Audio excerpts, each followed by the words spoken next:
آئیے حضرت قاضی سلام اللہ پانی پتی رحمہ اللہ کے دربار میں چلتے ہیں.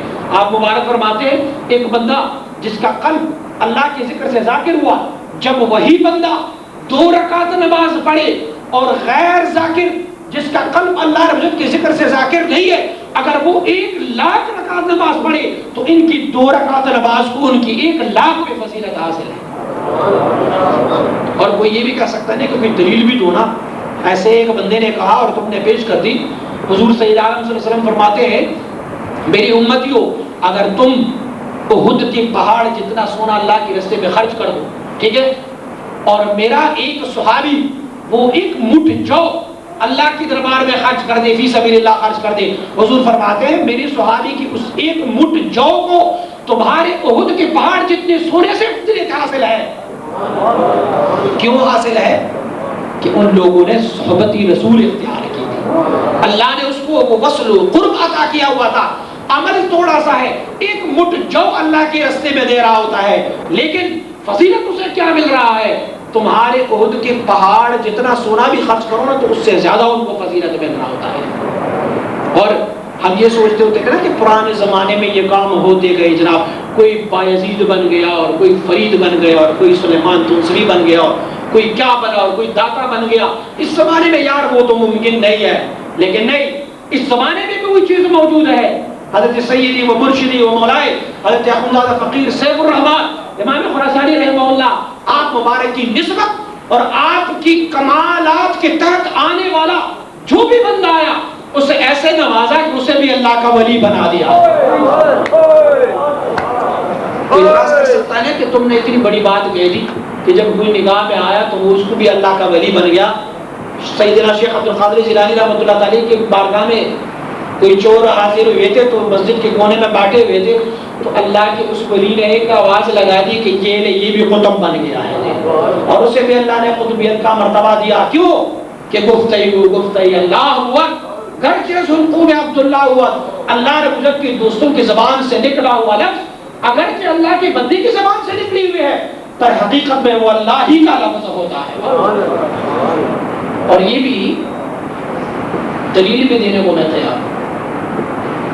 صحابہ کرام رضوان اللہ علیہ اجمعین نے سید عالم صلی اللہ علیہ وسلم سے دریافت فرمایا آقا ہم نے تو اللہ کے ولیوں کے بارے میں سنا ہے کہ الا ان اولیاء اللہ لا خوف علیہم ولا هم يحزنون، اور اللہ کے ولیوں کی تعریف و توصیف تو بڑی سنی ہے، پر آقا کوئی آسان سی پہچان ہو، کوئی ایسا طریقہ ہو کہ ہم اللہ کی ولی کو دیکھیں تو ان کا سلسلہ نسب کی طرف نہ جائے، ماں باپ دادا پردادا کو نہ دیکھیں، ان کی طریقت کے سلسلے کی طرف دیکھنے کی بجائے ہم جب اسے دیکھیں تو ہمارا دل و دماغ یہ قبول کر لے کہ بھئی یہ بندہ اللہ کا ولی ہے.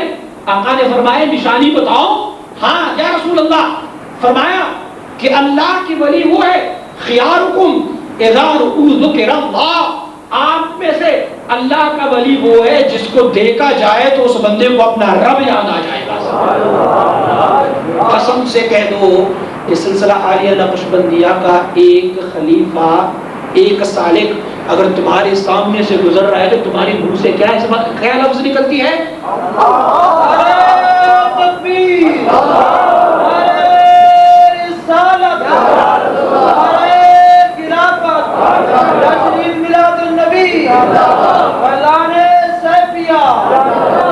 بس یہی اللہ کی ولی ہوتے ہیں.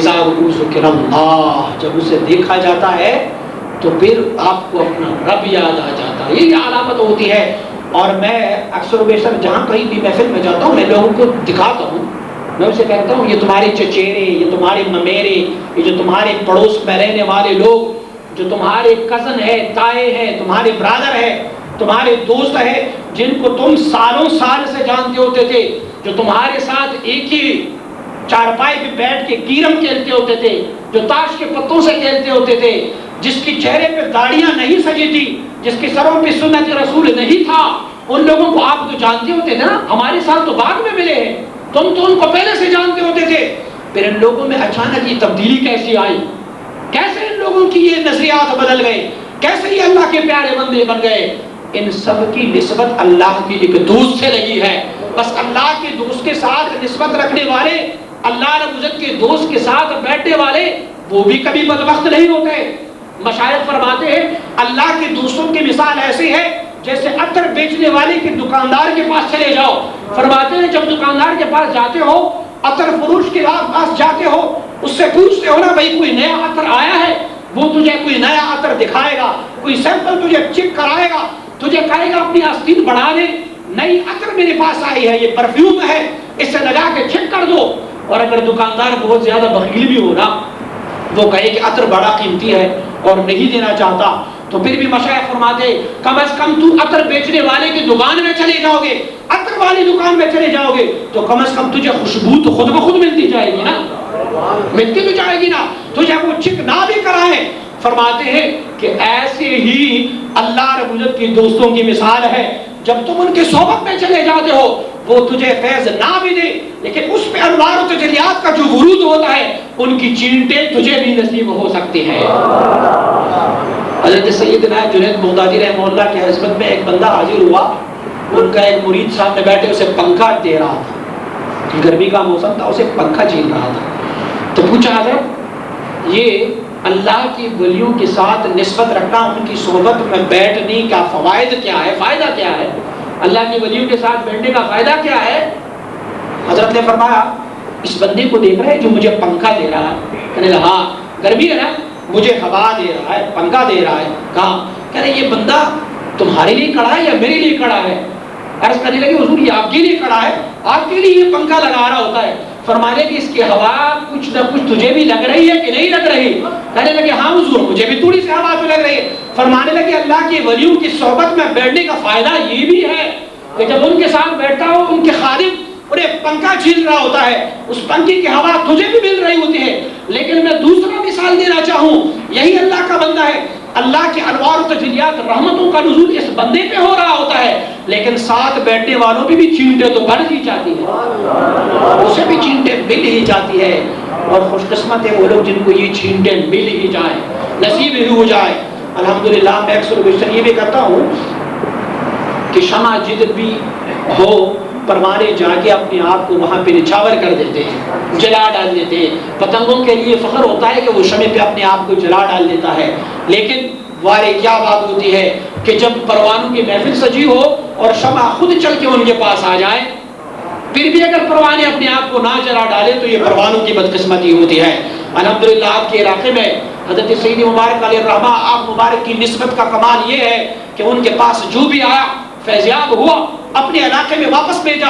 فرمانے لگے بیٹا اب دین کا کام بھی کرو, لوگوں کو تصوف اور سلوک کا, پیری مریدوں کو اپنے خاندان تک وابستہ نہیں رکھا بلکہ عام تقسیم فرمایا. سید عالم صلی اللہ علیہ وسلم کی سنت کو بجا لایا ہے. آپ لوگوں کے اس علاقے میں اللہ کی اس ایک ولی کا نمائندہ بھی یہاں موجود ہے. دیکھو ایل جی ہوتا ہے نا, چٹھی لینے والا, کسی بادشاہ کے دربار میں لے کے جب جاتے ہیں نا, ایک بادشاہ کا الجی خادم غلام دوسرے بادشاہ کے لیے جب کوئی خط لے کے جاتے ہیں نا تو دوسرا بادشاہ بھی اس الجی کا احترام میں کھڑے ہو جاتے ہیں, کہتے ہیں فلان کا الجی آیا ہوا ہے, فلان کا غلام میرے پاس آیا ہوا. ارے یہ تو حضرت سیدنا اخندزادہ فقیر سیف الرحمن امام خراسانی کا غلام ہے, ان کا الجی ہے, تمہارے علاقے میں موجود ہے. الحمدللہ علامہ عبد الرشید صاحب اللہ ان کو عمر خضری عطا فرمائے اور اللہ ان کے کمالات کو مزید بلند فرمائے. آپ اپنی باطن کو ان کی باطن سے منور کر لو. یہ نہیں ہے کہ محفل میں آئے بیٹھے, دیکھا وجد و حال کیفیت دیکھی, طریقت والوں کو دیکھا اور واپس چلے کے بھول گئے. نہیں, خالی ہاتھ اور خالی دامن نہ جائیں بلکہ کچھ نہ کچھ لے کے جائیں. اللہ رب اور آپ کو توفیق دے کہ حضور سید عالم صلی اللہ علیہ وسلم کی سچی اور سچی محبت اختیار کریں اور اللہ اپنی نیک بندوں کے ساتھ وابستگی کا ہمیں توفیق عنایت فرمائے. وما علیہ الا البلاغ.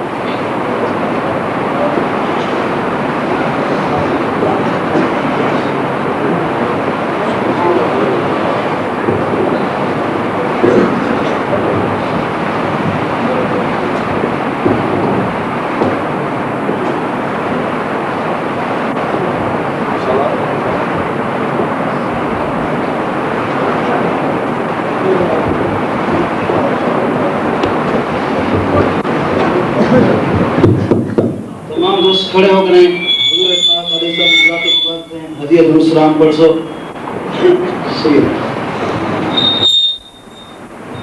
مصطفیٰ جان رحمت پہ لاکھوں سلام، شمع بز میں ہدایت پہ لاکھوں سلام، شمع بز میں ہدایت پہ لاکھوں سلام، جن کے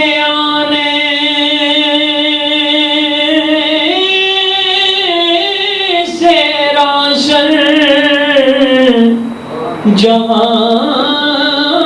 ہو گیا، جن کے آنے سے روشن جہاں ہو گیا، پیارے آقا کی آمد پہ لاکھوں سلام، مصطفیٰ جان رحمت پہ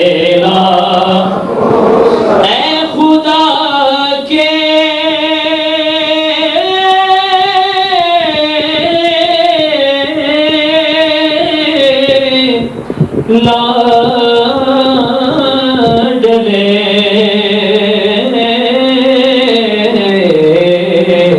پیارے رسول